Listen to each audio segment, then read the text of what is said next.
안녕하세요. 진짜 역사입니다. 이번 편에서는 최씨 낙랑국의 정체와 위치 및 살수의 위치까지 조명해 보겠습니다. 여러분은 낙랑공주와 호동왕자의 슬픈 사랑 이야기를 잘 아실 것입니다. 호동왕자와 결혼한 낙랑공주가 낙랑국 보물인 자명고를 찢어 이때를 이용해 고구려가 낙랑국을 공격해 멸망시킵니다. 그 전에 호동왕자가 옥저를 유랑하다가 낙랑왕 최리를 만나는데 이때 최리가 호동왕자를 알아보고 자신의 딸인 낙랑공주와 결혼을 시킵니다. 호동왕자는 고구려 대무신왕의 아들로 이때 고구려의 도읍은 국내성입니다. 국내성의 위치는 다른 동영상인 국내성의 진짜 위치편에서 고찰한 바와 같이 길림성 집안이 아니라 호나 상류의 청원 만족 자치현으로 비정한 바가 있었습니다. 그러면 옥저의 위치는 어디일까요? 옥저는 초기 현도군의 치소이자 낙랑군 영동 7현 중의 하나입니다.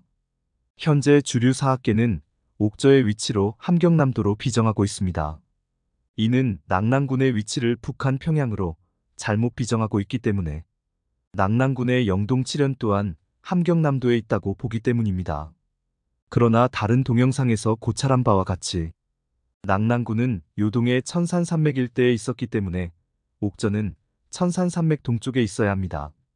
옥저의 위치는 중국의 여러 사서에서 계마대산의 동쪽에 있다고 밝히고 있고 계마대산은 요양 북쪽의 계모성이 위치한 곳이므로 옥저의 위치는 요동평양의 동쪽인 것입니다. 옥저는 주류 사학계가 2차 현도군 치소로 잡고 있는 본계시 동쪽의 신빈만족 자치현 일대가 유력한데 이에 대해서는 추후 다른 편에서 상세히 조명하겠습니다. 그리고 만약 옥저가 주류 사학계의 주장대로 함경남도라면 호동왕자는 호나 부간의 국내성에서 남쪽으로 호나와 압록강을 건너고 다시 산악지대를 지나는 수백 킬로 남쪽의 함경남도까지 유람을 했다는 것이므로 현실적으로 이루어질 수 없는 엉터리 설정입니다. 그러면 최리의 낙랑국은 어디에 있었을까요? 낙랑국의 위치에 대한 대표적인 두 가지 의견을 보겠습니다. 첫째는 주류 사학계의 의견으로 낙랑군은 북한 평양에, 낙랑국은 평양 동쪽의 산악에 있었다는 주장과 둘째는 민족 사학계의 의견인데 낙랑군은 요서 혹은 요동에 있었고 낙랑국은 북한 평양에 있었다는 주장입니다. 낙랑국이 북한 평양에 있었다는 의견은 단제 신채호도 주장한 바가 있었는데 민족 사학계가 낙랑국의 위치로 북한 평양으로 보는 것은 단제 신채호의 영향도 있었을 것입니다. 그러나 이미 이전의 동영상에서 고찰한 바와 같이 낙랑군은 요동의 천산산맥 일대에 있었기 때문에 낙랑국 또한 요동에 있었습니다. 삼국사기 고구려 본기를 보면 고구려는 대무신왕 15년 서기 32년에 최리의 낙랑국을 멸망시킵니다. 그리고 그 2년 전인 서기 30년에 광무제가 낙랑태수 왕준을 파견해 낙랑인 왕조의 반란을 제압하고 대무신왕 27년 44년에는 다시 후한 광무제가 군사를 보내 바다를 건너 낙랑을 치고 그 땅을 군현으로 삼아 살수이남이 한나라 땅이 되었다고 나옵니다. 이 기록에서 서기 30년에 광무제가 낙랑태수 왕준을 보내 왕조의 반란을 이미 제압했으면 이때 낙랑은 이미 후한의 땅이 된 것입니다. 그런데 14년 후인 서기 44년에 광무제의 군사가 다시 낙랑을 치고 그 땅을 군현으로 삼았다고 하니 서기 30년에 낙랑태수 왕준이 왕조의 반란을 제압하기는 했지만 그 이후에 변동이 생긴 것을 알 수 있습니다. 이는 왕준이 낙랑태수가 된 이후에 낙랑에서 토착민들이 다시 반란을 일으켰거나 혹은 한나라가 통치할 수 없을 정도의 통제 불능 상태였으며 이때 최리의 낙랑국은 한사군의 낙랑 땅에서 새로 자립한 나라 중에 하나였을 것입니다. 고구려 대무신왕은 낙랑 지역의 한나라의 힘이 사라진 기회를 이용해 서기 32년에 최리의 낙랑국을 멸망시켰고 그 위치는 요동평양이 있었던 태자와 부간이었던 것입니다. 그래서 후한 광무제는 12년 후인 서기 44년에 군사를 보내 태자와 남쪽의 낙랑군을 다시 회복한 것이고 고구려와 살수를 경계로 낙랑군을 나누었던 것입니다. 그리고 여기서 살수의 위치도 알 수 있습니다. 주류 사학계는 살수의 위치로 북한의 청천강이라고 말하지만 고구려 대무신왕 당시는 요동의 낙랑군도 모두 차지하지 못했고 고구려 미천왕 때인 313년이 되어서야 낙랑군을 차지해 지금 압록강까지 도달하므로 살수가 압록강, 이남의 청천강일 수 없습니다. 만약 주류 사학계의 주장대로 살수가 청천강이고 낙랑국이 평양의 동쪽이라면 대무신왕 때 이미 고구려가 평양 동쪽까지 차지하고 있었는데 한나라와의 경계가 살수라는 것은 말이 안 되는 것입니다. 또한 민족 사학계가 주장하는 낙랑국이 북한 평양이 될 수 없는 것도 이와 똑같은 이유입니다. 고구려 대무신왕이 낙랑국을 멸망시켜 북한 평양을 이미 차지했다면 한나라와의 경계가 살수가 아니라 대동강이어야 하기 때문입니다. 그리고 고구려 동천왕 때 관구검이 고구려를 공격해 고구려 도읍인 환도성을 파괴하자 이후 동천왕은 평양으로 천도를 합니다. 삼국사기에 동천왕이 옮긴 평양이 고조선의 왕검성이라고 했습니다. 평양은 또한 낙랑군의 치소인 조선현이 있던 곳입니다. 그런데 삼국사기에는 고구려가 평양성을 빼앗은 기록이 전혀 없습니다. 그럼에도 평양이 이미 고구려의 영토가 되어 있는 것은 무슨 까닭일까요? 이는 대무신왕 때 빼앗은 최리의 낙랑국이 요동평양에 있었고 고구려가 낙랑국을 멸망시키면서 자연스럽게 평양이 고구려의 땅이 되었던 것입니다. 그리고 대명일 통지에서도 살수가 조선이 아니라 요동에 있다고 기록했으므로 현재의 청천강이 아니며 살수는 태자이자 폐수의 다른 이름입니다. 일부 민족 사학계는 살수가 호나라고 주장하지만 수나라가 고구려를 공격할 때에 요하를 건너고 이어 고대 압록수인 호나를 건넌 이후에 다시 살수를 건너기 때문에 호나와 살수는 다른 강이며 또한 당시 고구려가 호나 남쪽의 졸본, 요양, 낙랑국, 계모성, 동옥저까지 모두 차지하고 있었기 때문에 살수는 호나가 될 수 없습니다.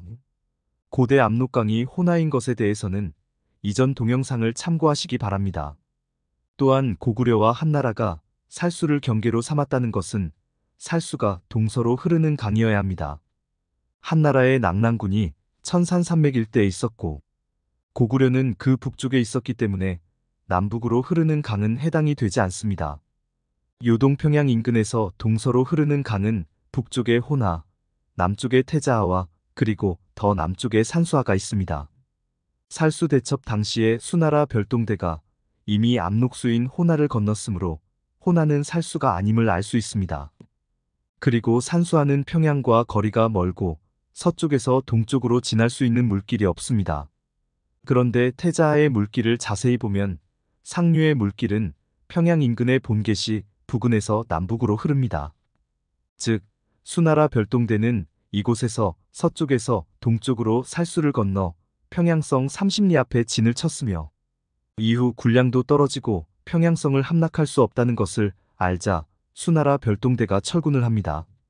그리고 수나라 별동대가 살수를 건널 때 을지문덕 장군이 수공으로 공격해 수나라 별동대가 전멸하게 되는 것입니다. 요동평양 근처에서 찾을 수 있는 강은 태자밖에 없음을 알 수 있는데 이에는 또 다른 의문이 생길지도 모르겠습니다.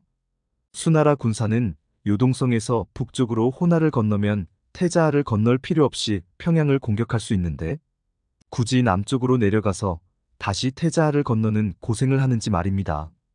고대의 물길은 지금과 많이 달랐습니다. 수나라 군사가 요하를 건널 때도 요택이라는 저지대를 지나기 위해 고생한 바 있지만 중국 정부의 공식 자료에 의하면 고대에는 바닷물이 요양 서쪽까지 올라왔고 사마이가 양평에 있던 공소년을 공격할 때 비가 많이 오자 군사들의 몸이 잠길 정도로 저지되었다고 합니다.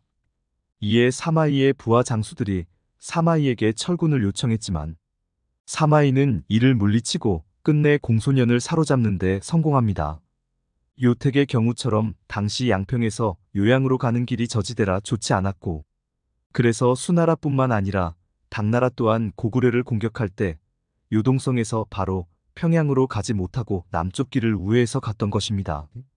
즉, 당시 고구려는 서남쪽으로는 요양 남쪽의 폐수연에서 동북쪽으로 올라가 평양 인근에서 태자를 경계로 한나라와 경계를 하고 있었기 때문에 살수는 태자일 수밖에 없는 것입니다. 고대에 강의 이름이 여러 개가 있는 것은 소국들이 많았기 때문입니다. 큰 강의 경우에는 하나의 강을 두고 각자의 나라마다 다르게 불렀고, 그래서 태자 또한 패수, 살수, 열수, 대량아, 소수 등 다양하게 그 이름이 나타나며, 호나 또한 압록수, 마자수, 비류수, 대수, 엄리대수 등의 다양한 이름이 나오는 것입니다. 이와 같이 호동 왕자는 호나 상류의 국내성에서 수백 킬로 남쪽의 함경남도를 유람한 것이 아니라 국내성의 서남쪽에 위치한 신빈만족 자치현의 옥저 땅을 유람하고 있었고, 낙랑왕 최리는 요동평양에서 멀지 않은 동쪽의 옥저 땅을 지나던 중에 호동 왕자를 보고 북국신왕의 아들이라고 했던 것입니다.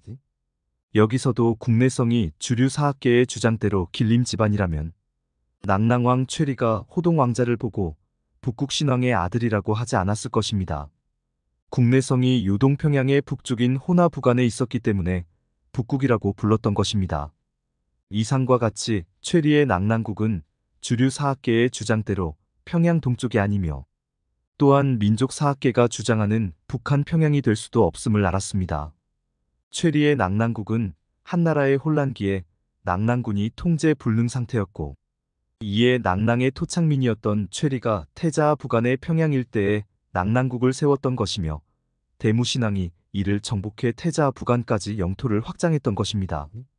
그래서 후일 광무제가 군사를 보내 다시 낙랑 땅을 차지한 영토는 평양을 제외한 태자하 남쪽까지였으며, 이로 인해 태자하의 다른 이름인 살수를 경계로 했던 것이고, 살수가 청천강이라는 주류 사학계의 주장 또한 엉터리인 것입니다. 이번 편은 여기까지입니다. 감사합니다.